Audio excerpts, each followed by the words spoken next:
స్వచ్ఛ కర్నూలు దిశగా నగరపాలక అధికారులు వడివడిగా అడుగులు వేస్తున్నారు.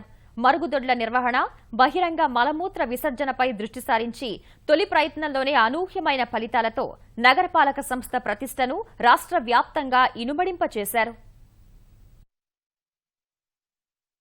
కర్నూలు నగరపాలక అధికారులు స్వచ్ఛ భారత్ను ఉద్యమ స్ఫూర్తితో ప్రజల్లోకి తీసుకెళ్తున్నారు.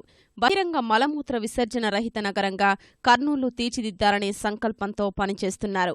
నగరంలో 82 సామూహిక, 18 ప్రజా మరుగుదొడ్లున్నాయి. ఇవి కాక హరిత మరుగుదొడ్లు నిర్మాణ దశలో ఉన్నాయి. గతేడాది నుంచి స్వచ్ఛ కార్యక్రమాల్ని పెద్ద ఎత్తున ప్రజల్లోకి తీసుకెళ్లిన అధికారులు మంచి ఫలితాలు రాబట్టారు. ప్రధానంగా బహిరంగ మలమూత్ర విసర్జనలపై దృష్టి సారించి క్షేత్రస్థాయిలో పకడ్బందీ చర్యలు తీసుకున్నారు. మరుగుదొడ్లపై చైతన్యం కలిగించే కార్యక్రమాలు పెద్ద ఎత్తున చేపట్టి అవగాహన కల్పిస్తున్నారు.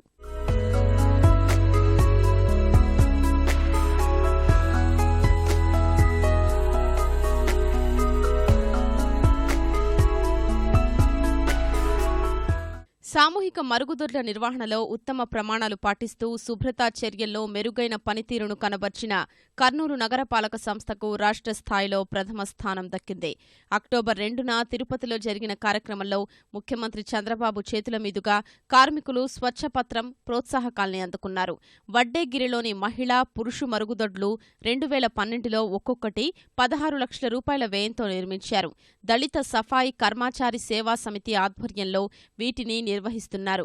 స్వచ్ఛతా ప్రమాణాల్లో రాజీ పడని వీరి కష్టాన్ని గుర్తించిన ప్రభుత్వం అవార్డుతో సత్కరించింది.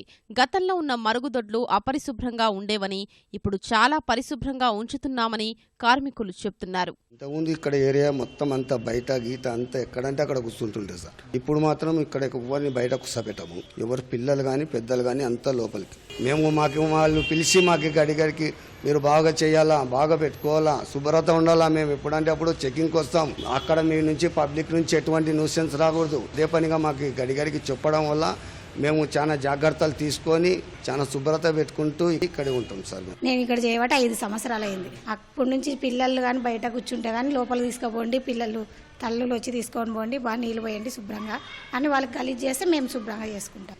మేము ఇట్లనే పని చేసుకుంటూ అవార్డు సంపాదించుకున్నట్టు మాకు సంబరమే.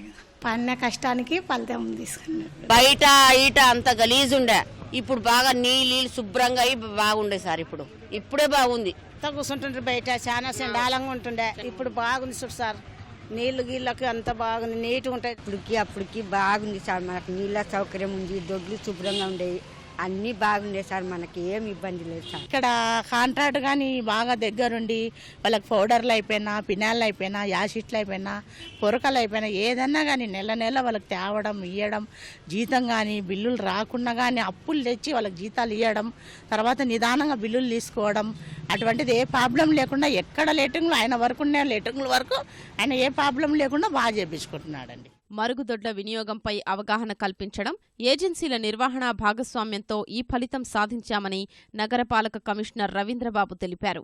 ఇదే స్ఫూర్తితో స్వచ్ఛ కర్నూలు దిశగా అనేక కార్యక్రమాలు చేపడుతున్నట్లు వెల్లడించారు. 1-2 చోట్ల నిర్వహణ లోపాలు ఉన్నప్పుడు వాటిని కూడా గుర్తిస్తున్నాము. ఆ ఏరియా శానిటరీ ఇన్స్పెక్టర్ల ద్వారా నివేదిక తీసుకొని ఆ నిర్వహణలో లోపాలు అంటే నీటి సరఫరా ఎప్పుడు అందుబాటులో ఉండే విధంగా, అలాగనే అక్కడ ఏమైనా రిపేర్లు వస్తే రిపేర్లు చేయటం, సెప్టిక్ ట్యాంక్ నిండిపోతే క్లీనింగ్ చేయటము, అలాగనే ముఖ్యంగా మరుగుదొడ్డిని ఎట్లా వాడాలనేటువంటి ఆ ప్రవర్తన విధి విధానాలన్నింటిని కూడా ఫ్లెక్సీల రూపంలో, వాల్ రైటింగ్స్ రూపంలో కూడా పెట్టడం, కరపత్రాలు పంపిణీ చేయడము, వీటి ద్వారా వాళ్ళకి అందుబాటులో సమాచారం పెట్టడంలో చాలా వరకు మార్పు వచ్చింది. కర్నూలు అధికారుల స్ఫూర్తిని రాష్ట్రంలోని అన్ని నగరపాలక సంస్థలు పాటిస్తే స్వచ్ఛాంధ్ర కళ త్వరలోనే సాకారమవుతుందని నిపుణులంటున్నారు.